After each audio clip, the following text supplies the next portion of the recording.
All right, let's see if I can get. Okay, recording is started. We're off, I think. Hello, yes. Uh-oh. Good afternoon, good evening, Yes. good night. Yeah, it's actually good afternoon, good evening, and good night because it's good afternoon in Ireland, and it's good evening here in Thailand. We're definitely doing a multinational broadcast. That's it. Get used to it. Get used to it. This is modern technology now, folks. You got to move with the times like us. Keep up with us. Keep up with us. We move fast. Oh, yeah, right. Move fast or be left behind.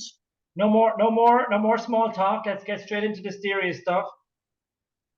Yep. We have a huge game in the early one. Leeds at home to Newcastle. Yes, Leeds Newcastle, massive game. Sam used to be a Newcastle coach as well. That's right. You know, so he'd love to get one over them. Newcastle were a bit tame in their 2-0 defeat. A little bit, you know, lacking the intensity you would have hoped and expected from them. Definitely. I would add to that as an Arsenal fan, of course, I have the badge on today. I was very happy with the score, but I did notice, all right, that when Arsenal even were ahead, Newcastle weren't, you know, they were passing the ball around the back. There wasn't that sense of urgency to get on and pressure them. So I was happy with that. But how will that affect them in this game, do you think? Well, I think Leeds, they're drinking at the last chance saloon. You know, they've seen Everton with results that went for Everton and Forest. The Leeds have to win this game if they want to stay up. This is a must-win match for Leeds at home, and it's a tough opponent. Up, and it's not quite Derby, but they're not a million miles away. Sure. Will Leeds do it? I don't think so. I don't think they have the quality in the back to hold out Newcastle. Yeah. But they may get a draw. Yeah, and Newcastle have a huge amount of what was it that they were saying, like corners, huge amount of corners in the game, and Trippier, of course, has the second most created chances in the Premier League after Fernandes. So probably Allardyce will have them sitting deep, so you can expect plenty of crosses into the box, plenty of pressure, and our Leeds defense good enough to hold out Isaac and Wilson? Probably no, but then you've got the the emotion of the day, and also Newcastle not great in the last game, I guess, against maybe let's give credit to Arsenal as well, but I think Newcastle Leeds, considering the event, I think they could get a draw out of this one. I think it could be an entertaining, high energy 1-1 game. Yeah, I mean that's what I would say. Yeah, I agree with you. Draw is what I said. So let's move it on. We're seeing a draw in that crucial game. Yeah. You've a game that means a bit less than the 3 o'clock. Can I just add something there, because I like to give my stats now and then. Oh yes. Stats and so on. I want to ask you as well. Like at the start of the season, Newcastle had 12 clean sheets in the first 20 Premier League games, but they've only had 1 clean sheet in the last 14 and 0 in the last 7. Since February, only Leicester have had fewer clean sheets than Newcastle. What do you make of that? Well, I think first of all you'd say that I have to. Was there an injury to centre half? I don't think so. It wasn't. Isn't it Duncan Beatman or Veltman or something like that? Boatman is still playing. Yeah, they're still playing, so there hasn't been any big change of personnel there. It's like we have often talked about confidence and the issue of confidence. It's funny, that's an interesting step because it's not overly reported in the papers. You know, you hear all about the credit of Newcastle and still with a good defensive record. Yeah. But they have stopped. The clean sheets have dried up on them big time. So that's interesting. I wonder, is it just maybe a change of philosophy, like that maybe at the start of the season they're focused on defense, not stop concede. Maybe he said, let's be a bit more adventurous. Let's push forward a little bit more and try something a bit different. You know, possibly. But Trippier was still getting all those assists while still maintaining a good defensive line. I think it's more to do with just the confidence between the two centre halves.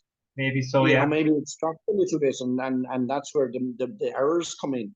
We've seen it with other teams. You know, well, it will give Leeds a bit of hope because they've got some very fast players on the break, so that's something they can look at. Okay, that was just Yeah. a point. I had to get my stats in. So then another big game, Villa at home to Spurs. Yeah, I slightly disagree with you about it being a big game. I think Villa have gone off the boil, and I mean Spurs are only just they can't wait for this season to end. Yeah, Kane is just on his own personal mission to try and close in that's right. on Shearer rather than anything about the team. I think So so. It's I interesting. That's think an interesting point, I think actually. Villa will get the win here. Villa will get back on winning run here, but neither team have they're like Villa are off the boil, being after a very impressive season. Don't get me wrong, Bob. Neither of them are going to make Champions League. Villa might make Europe. I don't know. Are they overly bothered about it? Yeah, And Spurs can't wait for the season to end. sure. Do I'm going to give it a dour 1-0 victory to Villa. Yeah, I Villa down to win 2-1 as well too. Like you said, they lost to Wolves, they've lost to Man United, they've beat Fulham, 1 goal in every game. The goals have dried up. Maybe teams have kind of found out how they play, how to mark against Ollie Watkins, whose goals have dried up as well. Um, so but Villa have won their last 5 at home and they haven't conceded in their last 5. So the last 2 defeats have been away. Talking about Spurs, I mean, it's terrible records going on here. No win and 6 away. 35 goals conceded, 19 goals conceded in the last 6 away. And a stat that Kane has scored in 23 different Premier League games this season. He's one short of the record of 38 by Salah in 2018. So more records there for Harry Kane to go after. Okay, go for him, all right. So and Villa as well, they scored in Emery's first 20 games, but they haven't scored in his last 2. So the goals have dried up. But I can see Villa maybe winning at home 2-1, Kane scoring. I think they're just a better organised team with a manager that knows to get the best out of them. Yeah. So as long as they're not already on holiday mode and that's the danger. Yeah. It'll come down to which team actually tries the hardest, really. You know, who's bothered about it.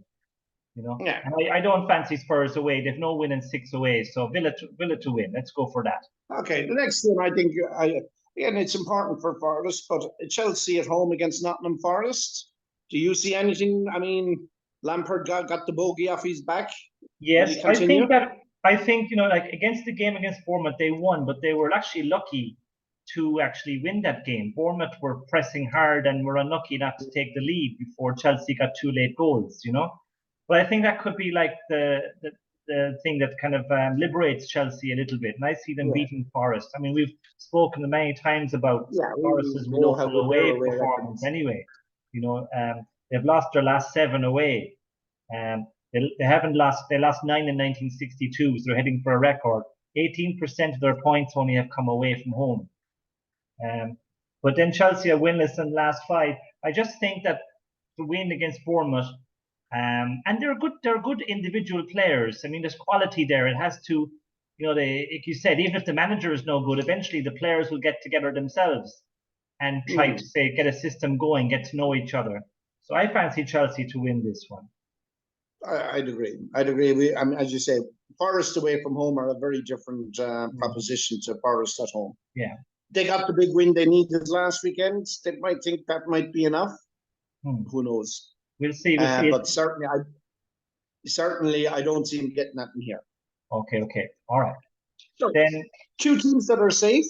Palace at home to Bournemouth. Yeah. Could be an entertaining one. They just can let the shackles off again and go for it. Yeah. That's it. I think that there'll be goals in this game, definitely.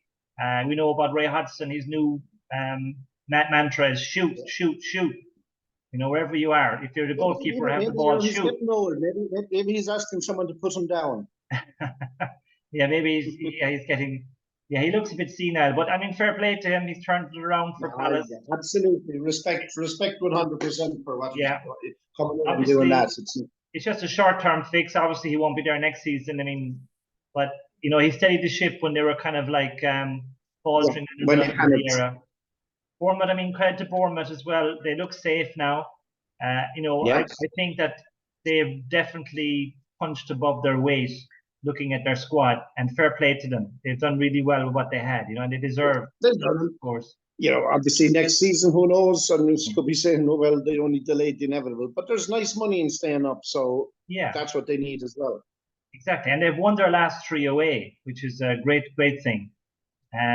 But I just think it depends on which team actually. It's like the Villa and Spurs game. It depends which team turns up and wants to win it more than the others. I fancy a kind of a 2-2 draw, maybe a few goals in this one, 2-2. Yeah, I'll go for just to vary it, not to agree with all your predictions. I'll go 3-2 Crystal Palace, just for the reasons we said about the shooting on target policy that Hodgson has implied.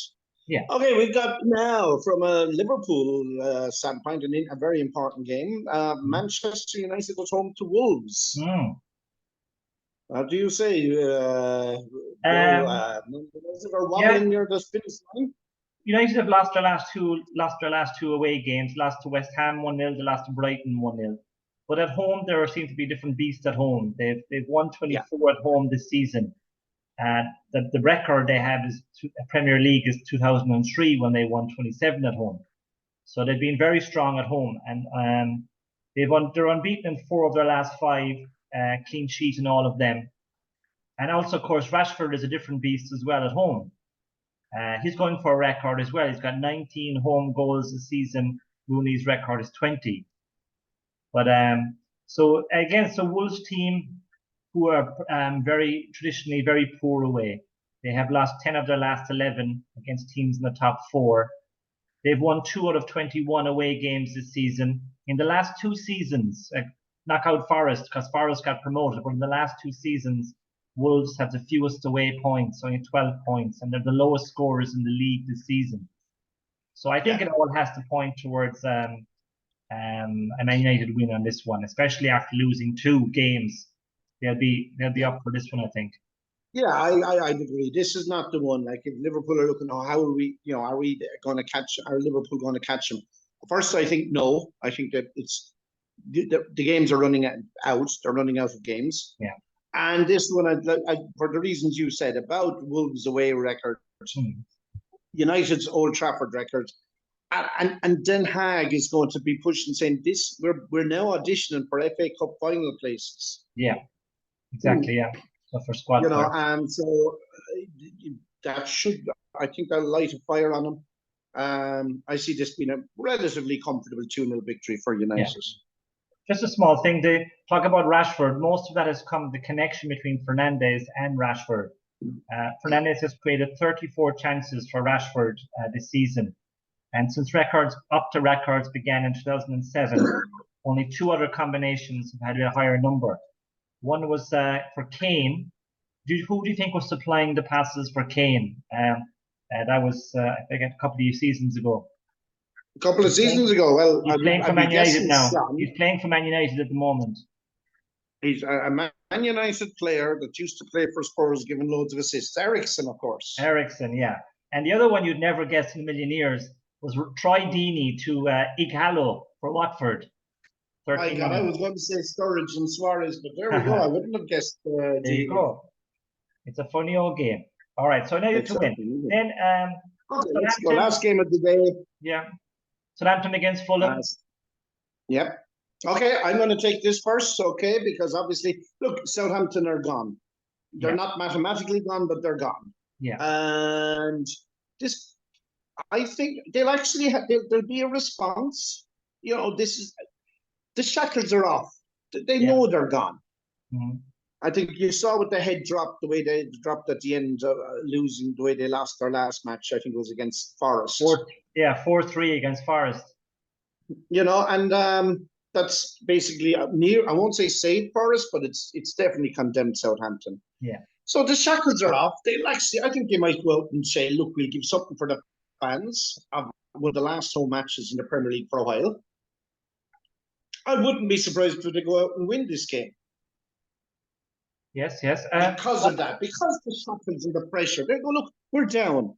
Give something to the fans. And guys will go out and just try and there'll be attack, and Ward Prowse will get a free kick and he'll bang it in, and they'll be like, there'll be a bit of emotion on that.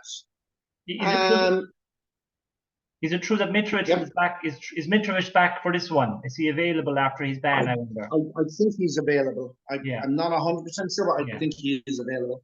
He probably So won't I'm start still going anyway. to keep that in mind. Because they mightn't start him straight away. They might bring him on Yeah. as a sub. The boys, Fulham have been playing quite well. I just have a feeling that when a team is resolved like that and they're at home, they've been playing with this worry and stress for so long. They might actually relax and enjoy their game. Yeah.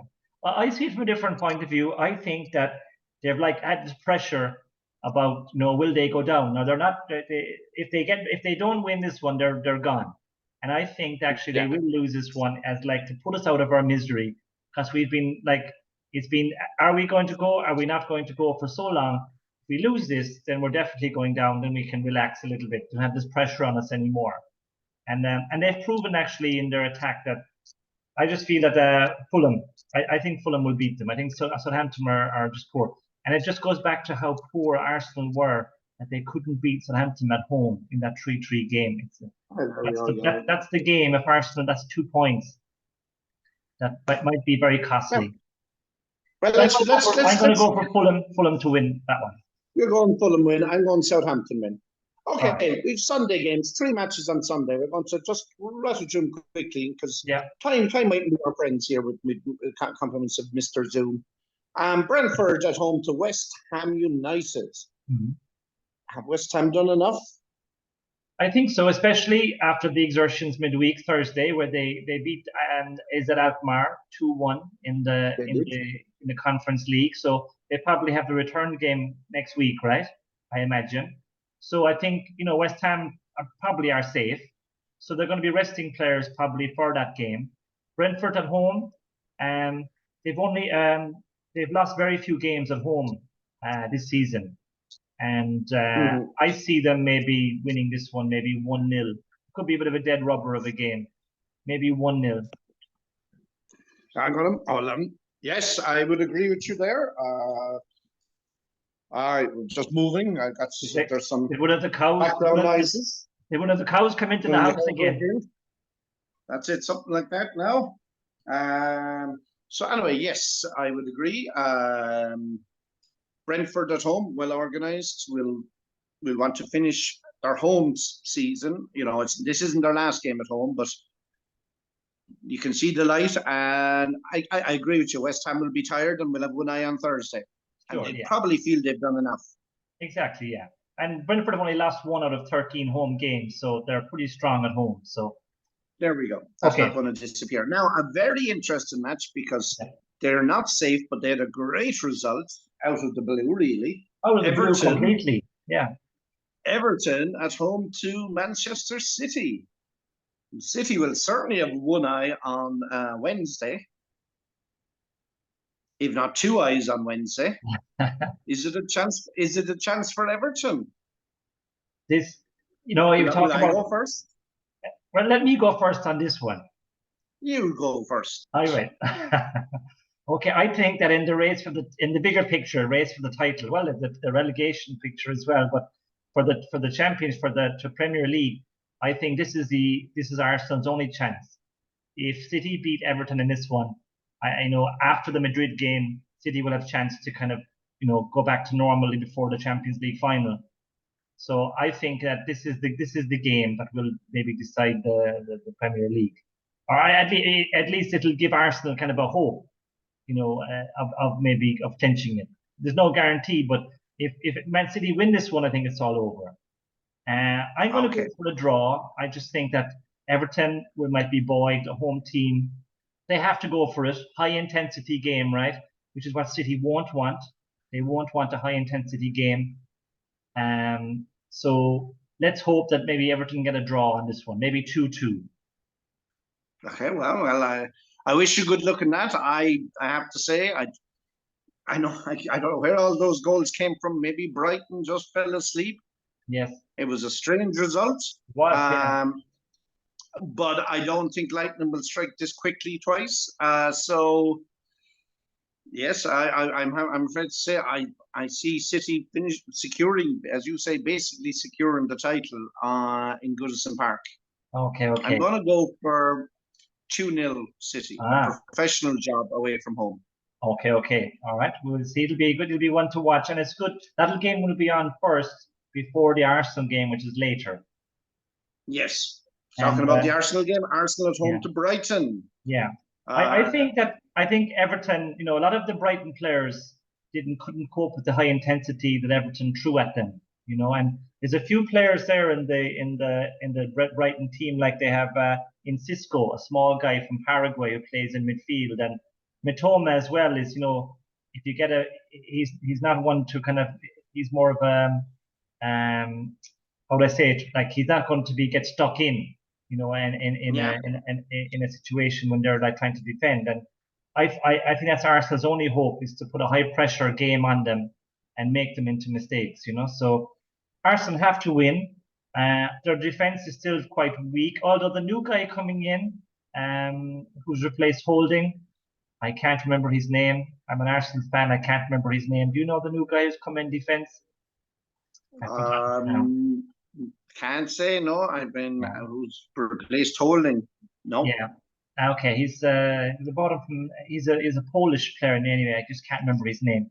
But the last 2 games they've won that he's played, and he hasn't. So we'll see how he gets on in this one, and maybe be a bit of a test. But he's done better than Holding is. I just hope that, I think Arsenal will concede, but I think they might win it. They have to win it. Let's say 3-2 to Arsenal, an exciting game. Yeah, I'm going to go 3-1, but same thing. Arsenal need it. Brighton, I mean, okay, they'll look for a reaction to their amazing capitulation, really, to Everton. I don't know. Season is funny when they know they're safe. It's just that there's more hunger and more need for Arsenal. Arsenal are at home. I expect Arsenal to win. Okay. All right. Okay, last game of on the Monday night of this week's is another big game. Leicester City are at home to Liverpool. So Liverpool, obviously, Liverpool have been by. They're on a run. Never mind about the top 4. They just want to try and finish the season on some bit of a high. The question marks are still there about that defense. They're on this run that they've been blessed with some very good fortune with from VAR, regarding penalties not given, regarding lads that should have been sent off being still on the field to score a winner. So they haven't been as impressive as they'd like to make out in this run, that the little mini run they've been going through. Saying that, if United don't beat Wolves, it'll be a huge motivator for Liverpool going into this game. Leicester, they're scoring the goals, but they're still conceding. And so both teams have got questions in their defence and have got real potential scoring goals. So I expect goals from both teams. Will Liverpool or will Leicester score more than the other? Very hard to call. I probably will sit in the fence and call it a 2-2 draw. Okay. Yeah, I agree. I think that both defenses are very weak. Liverpool have won by 1 goal in their last 5. And even though they've won, they haven't looked totally convincing. But I just think that they're going to outscore Leicester on this one. Liverpool obviously have more about them. The Leicester team, Leicester are going down. I think Leicester are going to go down.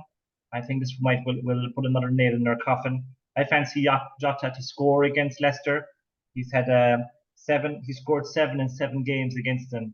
So he likes playing the Foxes. So I fancy him to score. Maybe 2-0, 2-1, considering Liverpool's defense. Maybe Vardy will get one in at the end.